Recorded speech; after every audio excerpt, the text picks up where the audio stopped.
It was literally just a process error. This was not against them in any particular way. Was anyone held accountable in your censoring department for that mistake?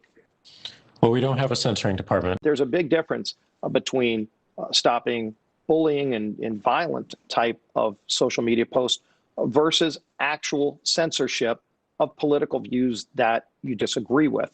Twitter CEO Jack Dorsey admitting that blocking a New York Post story on Hunter Biden was a total mistake, but did not answer when Louisiana Congressman Steve Scalise asked him if anybody was held accountable for it. Congressman Scalise joins us now. To the point that this is, like, I think the fourth or fifth hearing that you've had. I mean, where is the ball on the field now? Is it advancing in any way?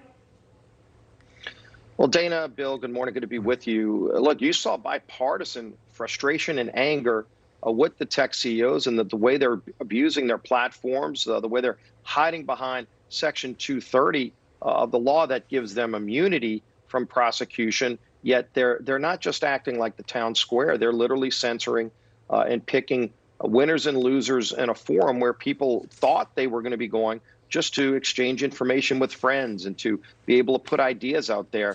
Now you see they selectively block certain people. When I asked Jack Dorsey on Twitter about the New York Post article, I'm glad he admitted that was shouldn't have happened. But I mean, you're talking about a newspaper that was founded by Alexander Hamilton in 1801. They blocked their account for 2 weeks. They couldn't send out anything because Twitter was bullying them, trying to force them to take down an article that turned out to be true right before an election. I mean, that's the kind of stuff, the Hunter Biden article, that's the kind of stuff that angers people, is that they don't see this being played out equally. It seems like conservatives are being targeted more by some of these social media platforms, and Twitter's probably had the worst abuses on this. I mean, they just took Marjorie Taylor Greene off of Twitter last week for probably 12 hours, and then they said it was a mistake. Who's making these mistakes, and is it really a mistake? Why aren't people being held accountable? And I asked him that twice, and he refused to answer who's doing this and if they've even been held accountable. These aren't mistakes.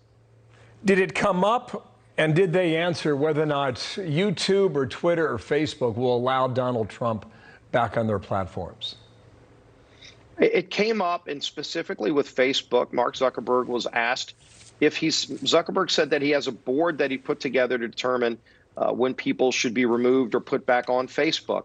And it was asked to him if the recommendation, I think Billy Long from Missouri said, if the recommendation of your board is to put Donald Trump back on Facebook, will you, Mark Zuckerberg, block that? And Zuckerberg said no, he would not block it, that they would actually put him back on. But again, when you look, I mean, even on Twitter, President Trump is banned on Twitter. How selective are they in determining who they ban from their platforms? It seems like it's conservatives that are being banned by and large.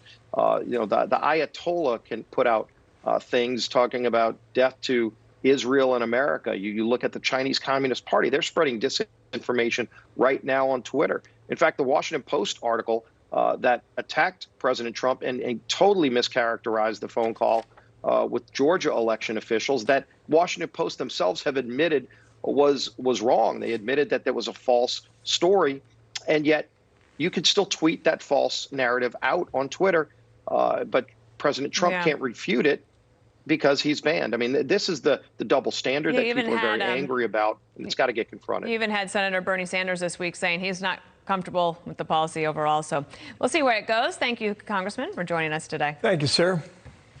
Always great to be with you. Thanks.